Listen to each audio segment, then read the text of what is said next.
सो हाय homeopaths, आज हम पढ़ेंगे कार्बोलिक एसिड के बारे में, जिसका कॉमन नेम है ग्लेशियल कार्बोलिक एसिड। अब हम इसके कुछ ग्लिम्स देख लेंगे। सिर्फ 4 मेन इंपॉर्टेंट पॉइंट है इस मेडिसिन में।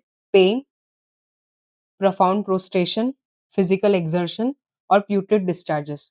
तो 4 पी हमें याद रखने कार्बोलिक एसिड में। ओके, सबसे पहले फिजिकल जनरल्स में बात करें तो उसके पेन बहुत टेरिबल होते हैं, जो सडनली आते हैं, थोड़े टाइम के लिए होते हैं और सडनली डिसअपियर हो जाते हैं।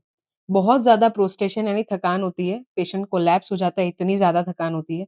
उसका जो सरफेस है वो पूरा पेल हो जाता है और एकदम कोल्ड स्वेट में जैसे उसे नहला दिया हो वैसा उसका अपीयरेंस हो जाता है।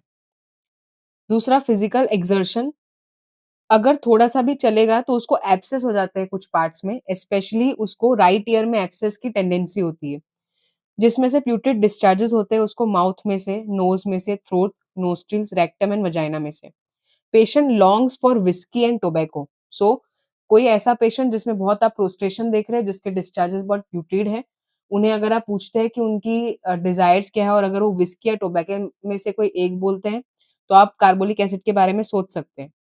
अगर हेड की बात करें तो पेशेंट को डल, हेवी फ्रंटल हेडेक होता है, जैसे कि रबर बैंड बाँध दिया है स्ट्रेच करके टाइटली उसके सर पे, फॉरहेड पे स्पेशली, और टेम्पल टू टेम्पल उसको हेडेक होता है।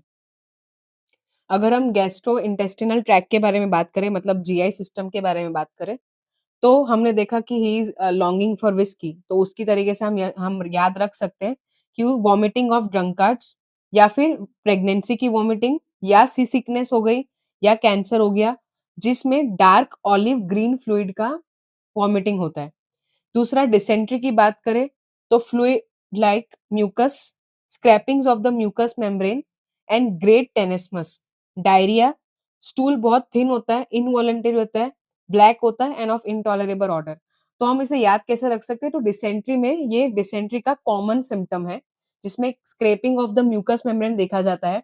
और again dysentery is a infective pathology, तो उसमें से डिस्चार्ज तो फिट इन होने वाले हैं। और सेम अगर हम वॉमिटिंग भी वैसे याद रख सकते हैं कि जिनको भी वॉमिटिंग होती है, जो अगर बहुत प्यूट्रिड है और अगर बहुत ऑफेंसिव है, तो वो ग्रीन ऑलिव डार्क कलर की होगी।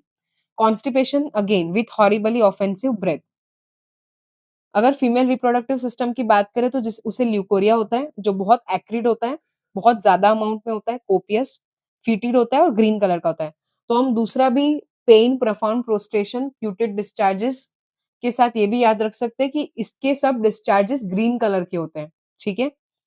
इंजरीज़ की बात करें तो लेसेरेटेड वुंड में हम दे सकते हैं, जिसमें ब्लंट इंस्ट्रूमेंट से उसको इंजरी होती है। बोन्स दिखने लग जाते हैं, इतनी ज़्यादा, इतनी शार्प ब्लेड या इंस्ट्रूमेंट से इंजरी होती है, या फिर क्रश इंजरी हो गई जिसमें बहुत ज़्यादा स्लगिंग होता है सॉफ्ट पार्ट का। एंड बर्न्स टेंड टू अल्सरेट और अगेन इकोरियस डिस्चार्ज होता है उसमें। स्किन में बात करें तो मैलिग्नेंट स्कारलेटिना एंड वेरियोला, वेरियोला यानी स्मॉल पॉक्स, स्कारलेटिना जो होता है वो स्कारलेट फीवर जो है उसकी बात चल रही है इसमें। तो स्किन में ये 2 कंप्लेन होती है। Thank you.